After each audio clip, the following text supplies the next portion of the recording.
Okay, welcome back. So, as previously stated, oh, actually, well, I guess we can talk while we do all this. Just go in skip mode.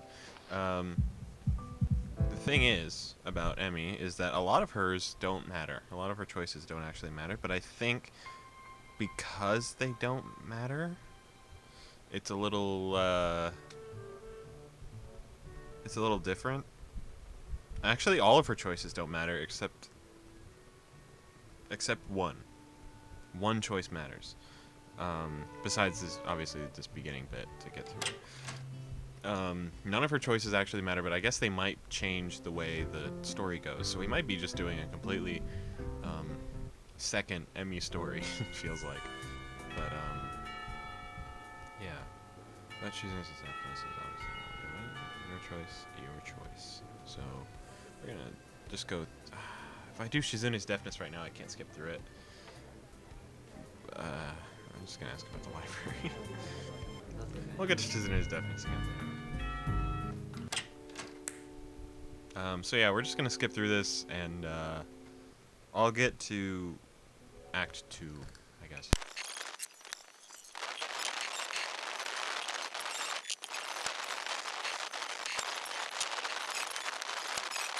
Oh my god, that took so long. Okay. So we're just gonna keep quiet, I guess, because the choice doesn't matter. Come to think of it, she looks like she'd rather be alone right now. I decided to keep my offer to myself. And that was it. We waited so much time for that. Alright, well, I guess we'll see you later. Oh, unless I should have offered to run with her. Oh. Then I could have talked to her out of the idea, or at least known that she was okay. What if she got struck by lightning or something? I'll never forgive myself. Okay, that was probably a little stupid.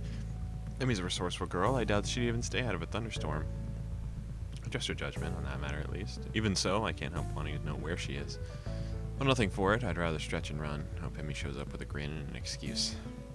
Okay, that's what we waited for. A sec. Alright, so this one is, don't worry about it. It's not that big of a deal. It's when she hurt her leg, or she started limping. So let's just let it rest. She's probably fine. I'd imagine she'd say something like that if this really was a problem. Heck, she'd probably get annoyed if I even bring it up. Now really, I need to get going. Your attempts to keep me around are doomed to fail. Of course. Just prolonging the goodbye, I suppose. Another grin lights up Emmy's face. Good night, Sal. Good night. As she limps inside, I find myself hoping that she's okay despite her assurances that she's fine. I think I can call this a successful first date. And then I think that's it, right? Yeah. Okay. I keep worrying about you regardless, and not saying anything yesterday makes me feel guilty about today. I should have at least asked. Would she have reacted the same way last night? Guess I'll never know now. Actually, we do. We never got, like, a resolution to the book thief thing. We just kind of assumed that it was Kenji. But we never, like... We never got to it again. Oh, shit. Alright, I suppose I can spare a few minutes. I got some time, nowhere important to be or anything like that. Muto raises an eyebrow as if questioning my statement, then beckons me back into the classroom. I wanted to get some feedback from you, if I could. I know that this course wasn't quite up to your level. Don't worry about it, science club activities more than made up for it. Did they? Well, in fact, that's what I wanted to talk to you about. Do you think that this was a worthwhile activity, just for my own reference? Well, yeah, it was a great way to go further in the class than we did in class. It was definitely worthwhile. Muto seems delighted by my response.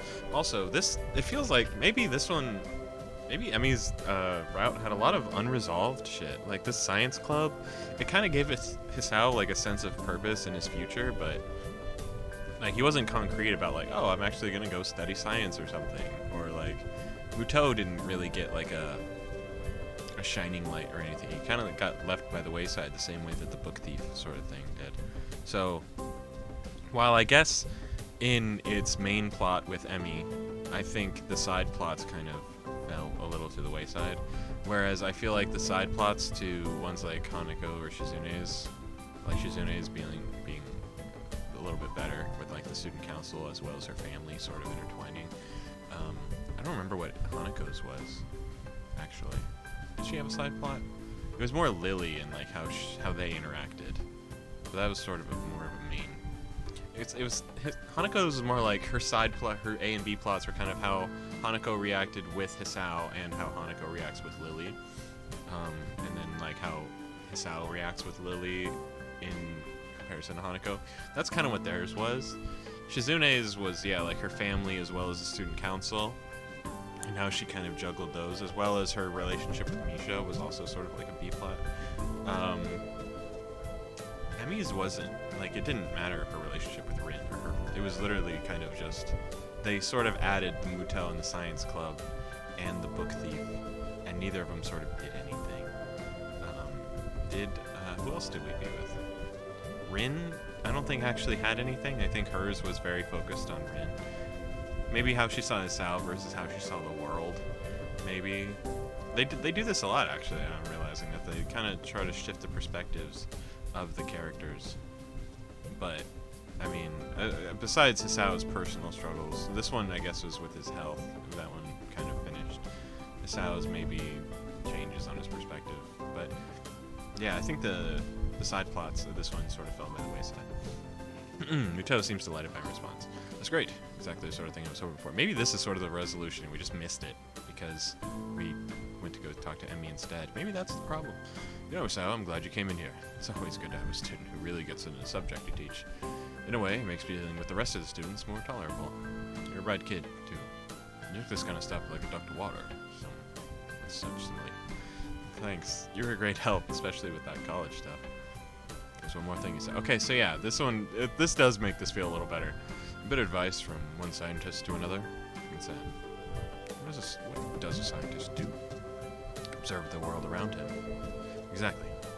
Good. Simple question, but one that most people can't seem to answer. The essence of a scientist is out. We observe what's there. We try to figure it out. But what if there's something you can't figure out? What's a scientist do if he can't observe something? How, for example, can we talk about the quarks when nobody has actually seen one?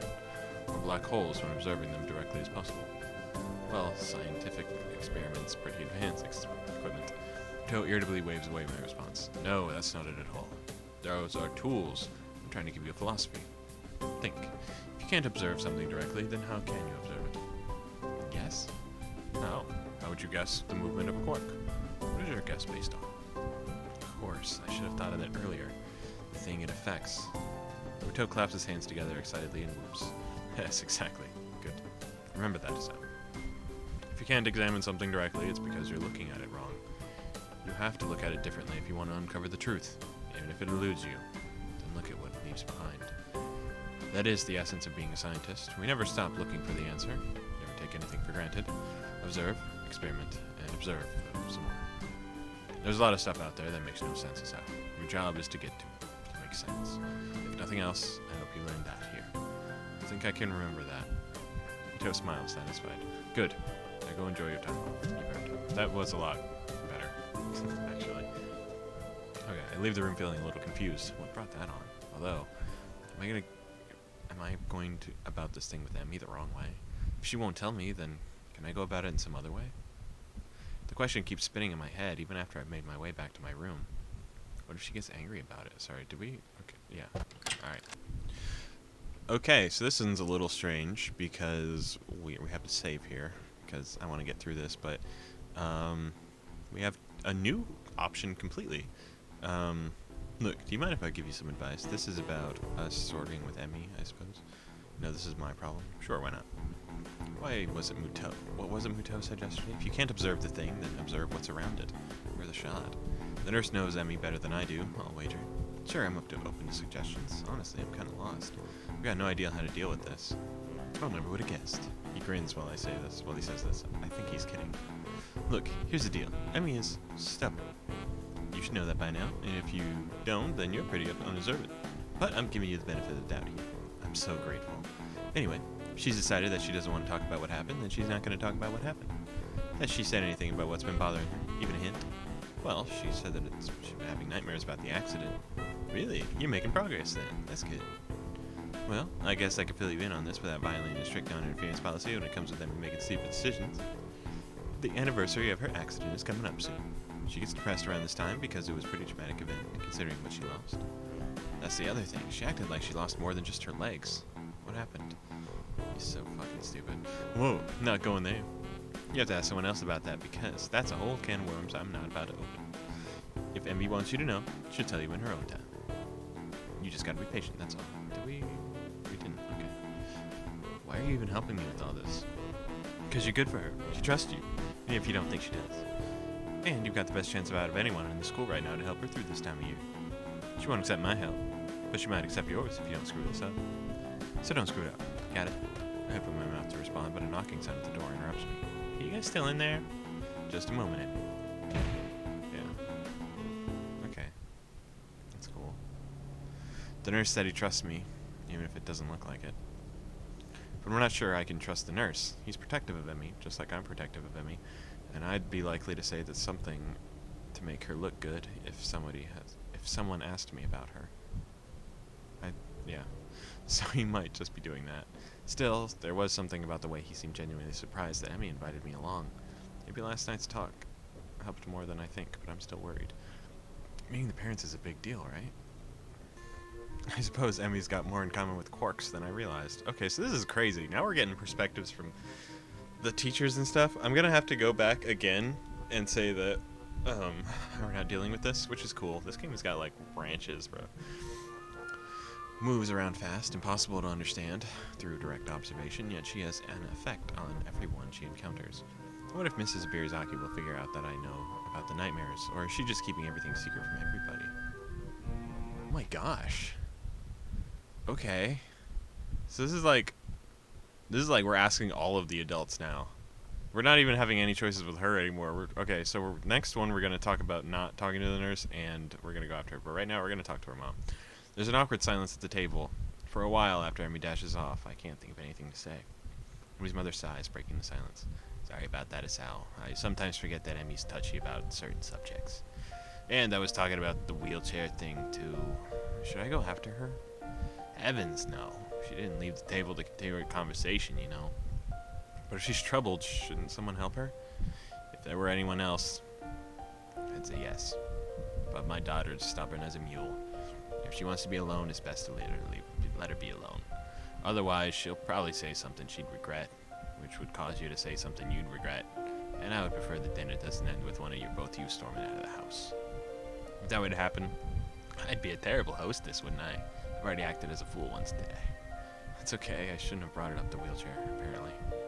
Mrs. Birzaki frowns, clearly bothered by Emmy's omission that she let on. I wish she wouldn't do that. It just makes me worry more, you know. So, does this happen often? What, running to the bathroom? No, I can't say she does. He keeps her injuries from her mother, though, well, that's a little more common. Every time I catch her lying like that, she assures me the only reason that she didn't tell me is because it wasn't a big deal. If it's any consolation, I'm sure the only reason I knew about it was because I saw her every day. This elicits a dry chuckle from across the table. Mr. Birzaki sighs, a little sadly. He's still hesitant about getting close to people, huh? I keep hoping that she'll get over that. It's funny, really. She bounced back so well from the accident in so many ways. I guess some things never really go away. From the looks of it, the whole thing still bothers her, too. She seems to be a little more willing to talk about the accident without Emmy around, though. Hey, I've got a question, if it's alright. Oh? What else did Emmy lose in that accident? The nurse says that she gets this way near the anniversary, but she won't talk about it to me. So you thought I'd fill you in, huh? Hopefully, yeah. Well, there's a problem with that request, you know. Let me guess. You promised Emmy that you wouldn't tell anyone. She didn't want to know. And you don't know if she wants me to know. Something like that. I promised Emmy that she'd be the one to tell people the full story. But isn't that important? I mean, it's clearly had a huge effect on her, and she still takes this long after the accident happened. That's true, it did have a long-lasting effect on her, and there still are a few things she'll probably never get over. For a moment, Mr. Birzaki looks incredibly saddened, as if an old wound is bothering her. I suppose there are a few things I'll never really get over, either. Another dry chuckle, God, with a shake of her head, and Emmy's mother vanishes from the memory. Look, there's something you absolutely must understand about the way Emmy thinks about the accident. What's that? It wasn't a big deal. Somehow I managed to keep my mouth from falling open in surprise, but it takes some effort. This has to be the most ridiculous thing I've ever heard. I beg your pardon? Okay, maybe it's not that simple, but pretty accurate summation. Emmy believes that the accident did not define her. That everything lost that day didn't define her either. She's not that girl who lost her legs. She's the fastest thing on no legs. Her optimism and energy came out of that wreck without a scratch, as far as she's concerned. Yet it goes beyond that, doesn't it? I mean, the last night she told me she refused to rely on me because it would make losing me too painful. Not really. You said she won't tell you about the accident, even though you've asked her about it before. The reason she won't talk about it when you ask is because, to her, it's not something you absolutely need to know. And if she wasn't terrified of getting too close to anyone, she still wouldn't talk about it. She's afraid of being close to me. Oh goodness, yes. For all that talk about being unscathed by the accident, she's gained the ugly knowledge of how quickly it can be all over. So she's not going to let people get especially close to her, and she certainly would resent any implication that she cannot work through this on her own. This is kind of killing the ending a little bit, right? The ending was so important because she finally admitted that. And maybe the ending is still just as impactful because she still has to admit it, but like, it was kind of implied all the way up to that point. And this one, she's actually just straight up saying, like, she doesn't let get people close to her because that accident really made her think. Okay, but I don't think she can. Oh no. Are you sure you've been dating my daughter and not somebody else? Trust me, Asal. She can get through it on her own. She has nightmares and she can't sleep well, and she does this every year. Tell me, if she wasn't able to get through it on her own, do you really think she'd still be alive? She wouldn't have killed herself or something equally melodramatic. So what, I shouldn't try to help her? I didn't say that. I hate seeing my daughter like this. And knowing that she could rely on someone else would make me relax. You just need to understand that accepting help goes against everything Emmy thinks about herself and the way the world works. If you still want to offer her help, then I guess that's your goal. Honestly, I'd like you to. But it'd be silly not to warn you that it's not going to be easy. You just need to be patient with her. She's already closer to you than anyone else she's ever met at Yamaku. Well, it doesn't feel that way, like we're very close. Good. That makes this part easier. Emmy's voice nearly gives me a heart attack. Hey, whoa, didn't hear you come back, Emmy. How convenient. Were you eavesdropping? Nope, just happened to come back right at the right moment, I guess.